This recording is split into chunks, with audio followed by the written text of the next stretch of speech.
Hi wavy curlies, thanks for joining me. And if you're not a wavy curly, please don't change the channel just yet. Today I'm talking about how I cover my roots when I need to color my hair and I've pushed it.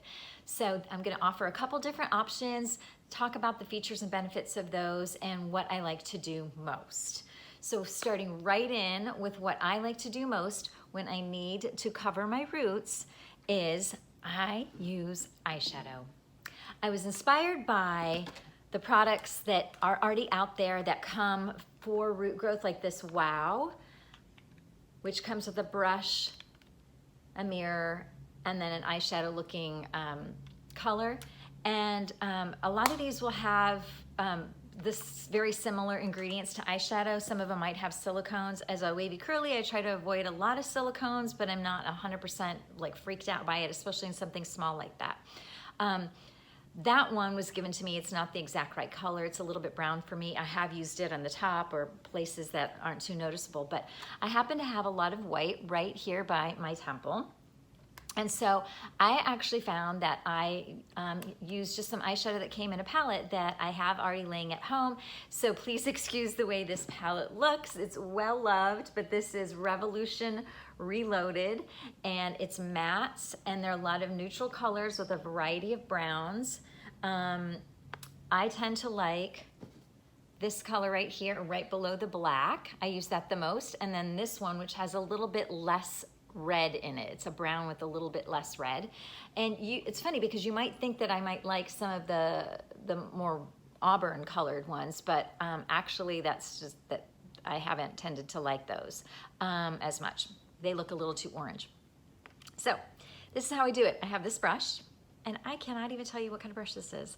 So maybe you can tell me what kind of brush this is. Any artists out there? Is this an art brush? Was this in a makeup kit? Is this supposed to be like contouring or concealer? Or, I don't know. It seems very small for a foundation brush, but it's really flat. And I like that it's kind of specific and pointy and not fluffy. It's a little stiffer. So I go in, I take my color, and then I go over to the area that I want to do. And I don't use a flat stroke like this because I'm gonna get like a big broad mark on my skin close to it. So I actually go in like this and I start to cover the hairs. Now, this actually works best when your hair isn't 100% clean. When your hair is super clean, it's harder for the eyeshadow to have anything to stick to. So this is like really, really good when it's day 2 or beyond, when you have maybe just a little bit of oil for your hair to stick to, and you can see that it's blending nicely.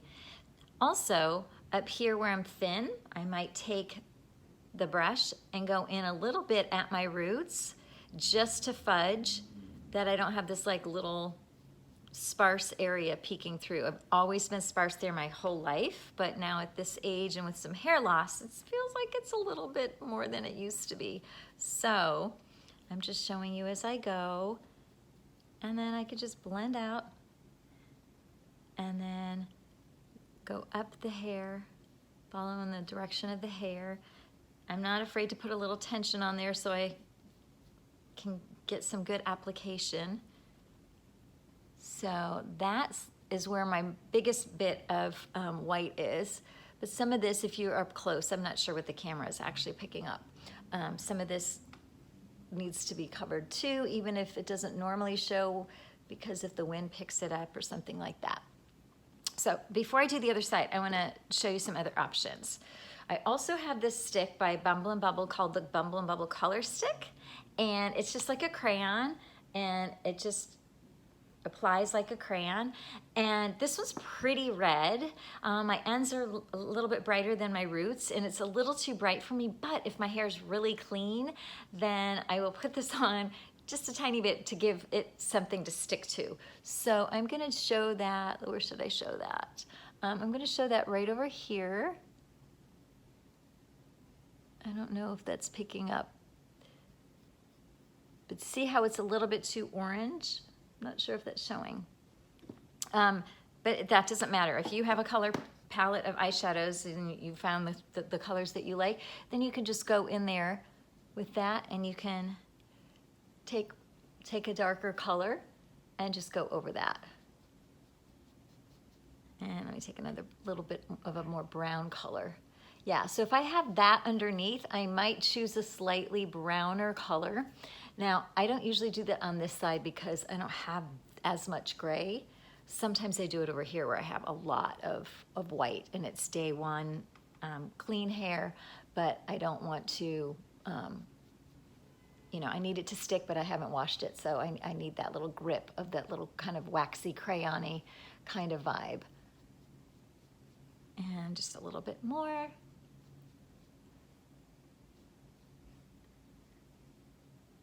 The other thing that I do too, sometimes depending on how the hair is laying, see right through here, I feel like there's still a little bit of white. I might go in there and I might separate the hair and go in below, since I was just applying stuff on the top, on the most top layer, but sometimes if your hair's thin, you can kind of see through that. And so I might do that. I think for the most part right now, I'm feeling okay about the coverage. There's a few little sparklies, sometimes right at the temple, that are just a little harder to get, but that is the general idea. Now the third product that I have is this L'Oreal Root Concealer in the color Auburn, which again is a little bit bright. It's a little bit, I'm kind of, you know, a little bit darker than that.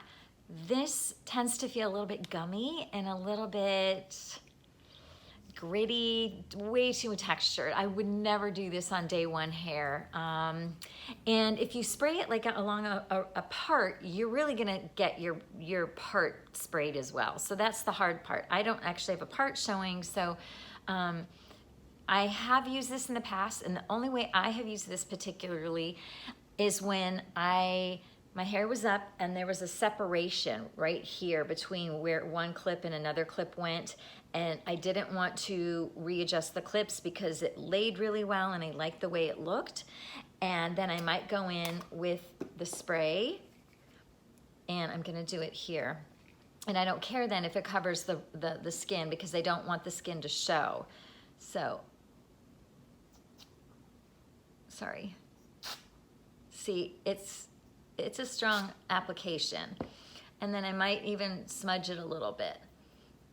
So that little bit is not gonna bother me too much. See, it went on my fingers. I'm gonna have to wash that off. It's not as gummy if you go really light. And I have tried others that are gummier. So it's just up to you. This whole spray thing and having a big amount come out and being able to control it is a little harder for me than the powder. So I just like the way the brush and the powder work for me, but I would actually prefer this over doing the crayon. Obviously the crayon is waxier. And then my least favorite, especially being a wavy curly and not a straight haired gal, would be the mascara type color. So you'd have to like brush it on, because then it gets stuck in the hair and I'm trying to pull it out. If you have straight hair, you might not mind having to pull it a little bit through your hair, but that is not ideal if you have curly or wavy hair. It just breaks up your curl clumps. So I hope that helps. My most favorite is eyeshadow. Feel free to spend $30 or so for this when you can just use some cheap palette that's gonna be, I don't know, $10 or more. Stuff you probably have laying around at home. Most palettes have so many browns in them. We probably don't use all the browns that are in our makeup palettes. And if you don't even have that, you can easily go to the drugstore for far less than you could buy something like the Wow. And you can find something that has a variety of colors, because just having one color is probably not gonna suit, you know, your hair has different shades or different times of the year. And for me, I like to be able to mix in a little bit. Hope that helps. First favorite, eyeshadow. Second favorite is this. If you go heavy-handed, it's gummy. If you go lighter, not as bad. And the type of brush, this is what I use. I have never tried a fluffy brush. You might find a fluffy brush works just as well. So do you have any other tips or tricks for covering your roots? Because I use henna, and my white right here really loses the color quickly. So I'd love to hear what you do. Hope you guys have a great day, cover those roots, and I'll see you next time.